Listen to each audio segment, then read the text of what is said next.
Battle for Ohio Chapter 2, Cleveland making the short in-state trip this time. Browns showing they don't care one bit about draft slot last week. We're here for the dubs. Looking to the end zone, and it is incomplete! The Browns have pulled off the upset! Nothing tank-like about the Bengals either. Cincinnati at home. Houday had the ghost of seasons past visit again last week, showing them what could have been. Goes to Chase, steps through a tackle at the 10, spins at the 5, Chase diving for the goal line, touchdown Cincinnati! No 500 records on the line, no number 1 draft picks either, just a couple of teams from the Ohio State, Akron pros, Canton Bulldog style, playing some January football. This is a bookend game for each. They played in week 1, both teams kind of left the field feeling optimistic, like the Bengals defense holding a team to 16 points, picking off the quarterback twice. Play fake to Ford, pressured again, Flacco guns over the middle, almost picked off, no it is, it's picked off by Anderson. Picked off their own quarterback twice actually, Joe Flacco, who now backs up the guy he lost to. Browns were thinking we just competed with a team expected to be good, maybe we're good too. But here's the most important takeaway from that game. Joe Burrow was dropped 3 times, 2 at the hands of one Myles Garrett. To him, Burrow to throw up in the pocket, and he's going down! Joe Burrow, sack! This is Garrett's last chance to tie or break the single-season sack record. Didn't pick up one last week. Burrow last week took 3 to the Cardinals, has taken 2 to 3 in 3 straight games. Burrow in trouble again, and Burrow goes down. It's Dalvin Tomlinson. Didn't slow him down. Over 300 yards passing, 2 TDs, no picks. Burrow looking for Higgins on the sideline. He's open, and he drops it in beautifully. Guided Cincy to 37 points. His offense is going for 31 or more, 5 of his 6 starts. Extra pressure, it's picked up. Burrow steps up.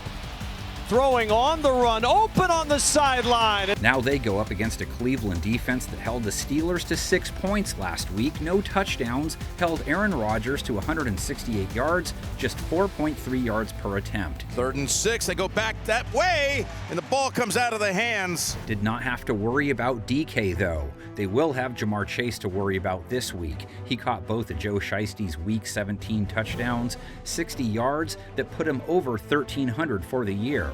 Burrow to the air, to Chase, to the end zone for the touchdown. Chase with 5 straight 1,000-plus yard years, not chasing any personal career bests, not close to the Jackson Smith and Jigbas and Pukas of the world in yards, but could take the receptions crown with a big game. Nothing major on the line for T. Higgins, but there is for Chase Brown, closing in on his first ever 1,000-yard year, 2 touchdowns, 101 yards last week, now at 947. And it's Brown.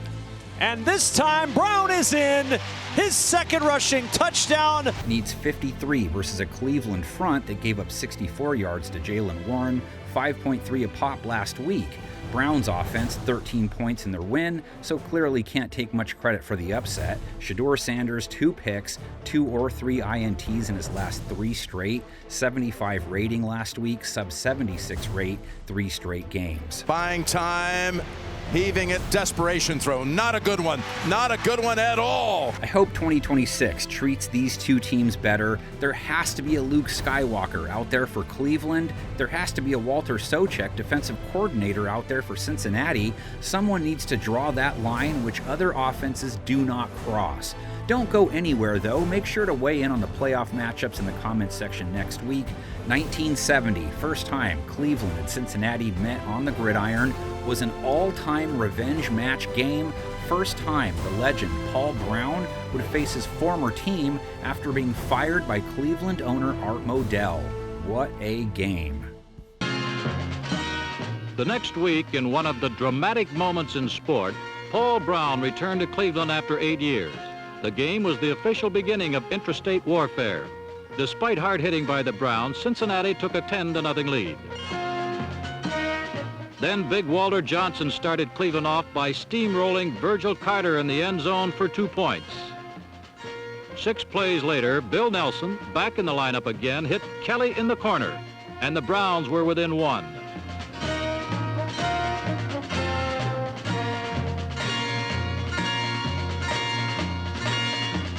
Disaster soon struck, and the Browns fell further behind.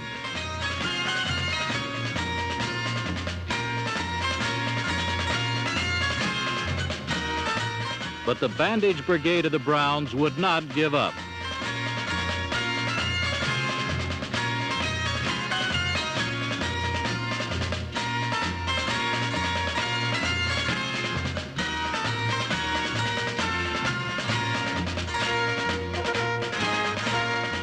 Kelly's great run and Nelson's pass to Milt Morn rallied the Browns and gave Coach Collier a throat-grabbing 30-27 victory over the Bengals.